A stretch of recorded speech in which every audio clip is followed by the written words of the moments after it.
Good morning all of you. Welcome to the class. तो आज का टॉपिक है क्रिप्टो करेंसी। तो क्रिप्टो करेंसी क्या है?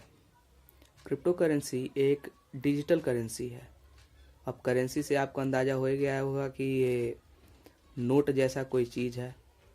तो ये चूँकि नोट जैसा ही चीज़ है, मतलब पेमेंट मोड ऑफ पेमेंट है, लेकिन ये फिजिकल कोई देख नहीं सकता इसको, मतलब कोई इसको हाथ में पकड़ नहीं सकता, किसी को दे नहीं सकता, फिजिकली दे नहीं सकता। ये एक डिजिटली करेंसी है जो कि डिजिटली यानी ऑनलाइन अवेलेबल है। अब जब आप ऑनलाइन ट्रांजैक्शन करेंगे तो इसका लेन देन आप कर सकते हैं, इससे कोई भी सामान खरीद सकते हैं, कोई भी सामान बेच सकते हैं इस अगर आप लेन देन करें इससे तो। लेकिन ये इंडिया में इलीगल है, तो इंडिया में तो ये हो नहीं सकता। यूएसए में ये लीगल है, तो यूएसए में आप कर सकते हैं। यूएसए में बहुत से बैंक्स बिटकॉइन रिसीव भी कर रहे हैं, बहुत से पिज़्ज़ा चेन्स बिटकॉइन रिसीव भी कर रहे हैं, बिटकॉइन में लेन देन कर रहे हैं लोग। अब जब मैंने यहाँ पे अपने अकाउंट से किसी और के अकाउंट में ट्रांजैक्शन किया, एक रुपये का करूँ या फिर 500 रुपये या 50,000, 1 लाख, कितने भी अमाउंट का करूँ, तो वो जब मैंने किसी और के अकाउंट में जब ट्रांसफ़र किया तो उसका रिकॉर्ड पीएन भी रखेगा, और अगर एसबीआई का अकाउंट है तो एसबीआई भी रखेगा। मतलब ट्रांसफरर और ट्रांसफरी दोनों के अकाउंट में उसका अकाउंटिंग होगा, दोनों का ही बैंक एक दूसरे का हिसाब रखेगा। तो यही जो हिसाब, अब ये तो गवर्नमेंट अथॉरिटी है, और चूंकि सतोशी नाकामोटो ये सोच रहा है कि अगर मैं किसी गवर्नमेंट अथॉरिटी के थ्रू या फिर किसी गवर्नमेंट बैंक के थ्रू अपने करेंसी को सर्कुलेट करवाऊँ मार्केट में, तो उसको तो गवर्नमेंट ट्रैक करेगी। तो उस गवर्नमेंट जब ट्रैक करेगी तो उसके वैल्यूएशन पे भी गवर्नमेंट अपना हक जमाएगी, उसके वैल्यूएशन को भी कंट्रोल करने की कोशिश करेगी। और जब गवर्नमेंट किसी चीज़ को कंट्रोल नहीं कर पाती है तो उस चीज़ को इलीगल कर देती है। जैसा कि अभी इंडिया में है, क्योंकि इंडिया में बिटकॉइन को या फिर किसी भी क्रिप्टो करेंसी को हमारी गवर्नमेंट ट्रैक नहीं कर पाती, कंट्रोल नहीं कर पाती। तो इसी कारण से इंडिया में बिटकॉइन या फिर क्रिप्टो करेंसी में लेन देन इलीगल है। वही यूएसए में, चूँकि यूएसए का इन्वेंशन है, तो यूएसए में बैंक्स या फिर दुकानें जैसे डोमिनोज, बड़ी बड़ी दुकानें हो गई, जैसे डोमिनोज हो गया, मैकडोनल्ड्स हो गया, अधिकतर लोग इसमें लेन देन, पेमेंट करना, ये पेमेंट ट्रांसफ़र, पेमेंट रिसीव हो रहा है। तो चूँकि एक्सेप्टेंस है यहाँ पे, करेंसी कब मार्केट में सर्कुलेट होगी या फिर मार्केट में छाएगी, जब उसका एक्सेप्टेंस होगा। अब जब हम ही कोई दुकानदार है, कोई बिजनेसमैन है, तो हम ही जब लेने से उसको मना कर देंगे, हम भी जब उस चीज़ को एक्सेप्ट नहीं करेंगे, तो वो मार्केट में सर्कुलेट कैसे होगी। अब कोई ग्राहक हमको दे रहा है, कोई कस्टमर हमको दे रहा है, और हम उसको एक्सेप्ट ही ना करें, तो वो मार्केट में सर्कुलेट नहीं हो पाएगी, मार्केट में चल नहीं पाएगी। तो अगर इसको मार्केट में चलाना है अपना बिटकॉइन, तो इसको अगर बैंक के थ्रू सर्कुलेट करवाएगा तो गवर्नमेंट का नज़र रहेगा। अब इसको गवर्नमेंट का नज़र भी नहीं रखवाना है, तो इसीलिए इसने ब्लॉकचेन कॉन्सेप्ट का इजाद किया। तो इस ब्लॉकचेन कॉन्सेप्ट में क्या होता है कि अब ब्लॉकचेन कॉन्सेप्ट में ये बैंक्स इसका हिसाब नहीं रखेंगी, बैंक्स के द्वारा कोई लेन देन नहीं होगा। इसके लिए एक प्लेटफॉर्म, एक ट्रांजैक्शन प्लेटफॉर्म बना है, और उसी ट्रांजैक्शन प्लेटफॉर्म के थ्रू ये यहाँ से यहाँ अगर कोई ये रिसीवर है, रिसीवर, और ये ट्रांसफरर है,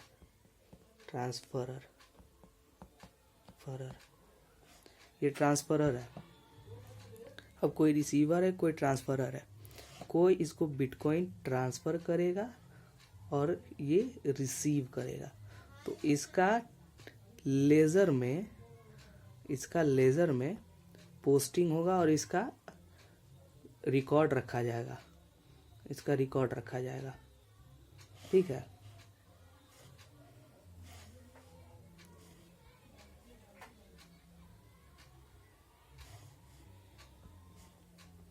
इसका रिकॉर्ड रखा जाएगा।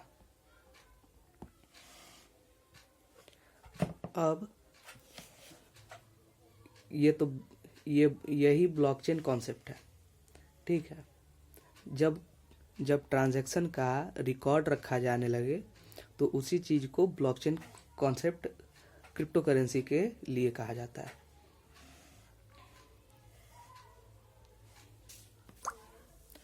अब बात आता है कि जब रिकॉर्ड रखा जा रहा है तो हम लोग ट्रांजैक्शन कैसे करेंगे। अब इसमें ट्रांजैक्शन कैसे होता है, जैसे अगर यूएसए में जैसे पिज्ज़ास उजास ये लोग मंगाते हैं ऐसे बिटकॉइन का ट्रांजैक्शन करके, तो ट्रांजैक्शन वैल्यू कैसे डिसाइड होगा कि जैसे अगर कोई पिज़्ज़ा है, कोई पिज़्ज़ा हो गया, इसका प्राइस है मान लो $10 का, ठीक है, $10 का प्राइस है, और एक बिटकॉइन का प्राइस है मान लो, अभी तो बहुत ज़्यादा चल रहा है, लेकिन मान लो कि $1 का, सॉरी रुपीज़ का साइन हो गया, मान लो $1 का, ठीक है। अब $1 का, तो इसके लिए 10 बिटकॉइन ये पिज़्ज़ा चेन को यानी डोमिनोज को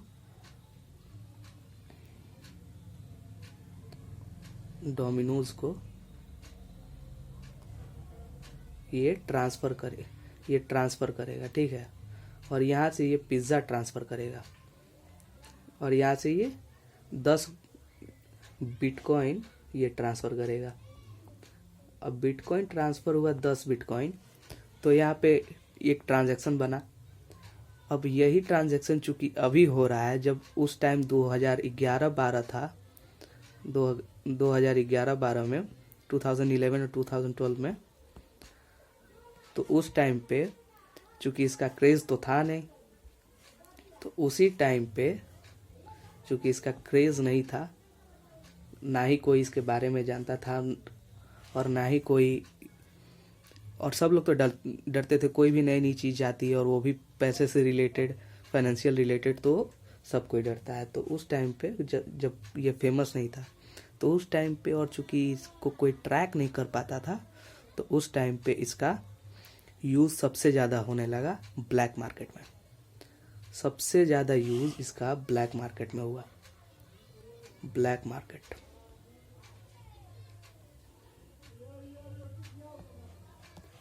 मार्केट में सबसे ज़्यादा इसको यूज होने लगा। किस किस चीज़ में, तो गन्स खरीदने में, टेररिज्म में।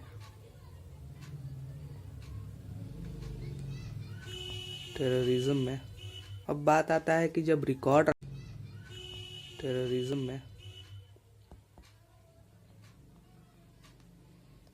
और सारे गलत कामों में इसका यूज होने लगा, क्योंकि इसको न गवर्नमेंट ट्रैक कर पा रही थी और ना ही, तो आखिर ये ट्रांजैक्शन हो कैसे रहा है।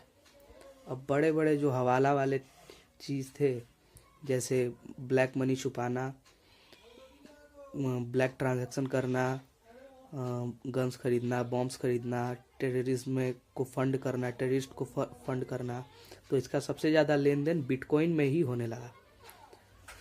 अब जब बिटकॉइन में ये चीज़ होने लगा, तो सारे ट्रांजैक्शन को, अब चूँकि टेररिज्म इतना ज़्यादा बढ़ जाएगा, इसके कारण से यूएसए में इसको धीरे धीरे सरकार की नज़र पड़ने लगी। यूएस गवर्नमेंट की नज़र पड़ी, तो धीरे धीरे इसको यूएस गवर्नमेंट ने लीगलाइज करना शुरू किया। यूएस गवर्नमेंट धीरे धीरे इसको लीगलाइज करना शुरू किया। अब उसमें फिर बैंकों को ये रोल दिया गया कि बैंक्स इसको पेमेंट का मोड बनाए, धीरे धीरे इसमें पेमेंट्स एक्सेप्ट करें, धीरे धीरे इसको मोड ऑफ ट्रांजैक्शन का टैग दें। जैसे हम लोगों के नोट्स पे लिखा रहता नहीं है कि हमारे जो गवर्नर हैं वो हम लोगों को 100 रुपये देने का वादा करते हैं। I promise to give you 100 rupees value of this piece of note.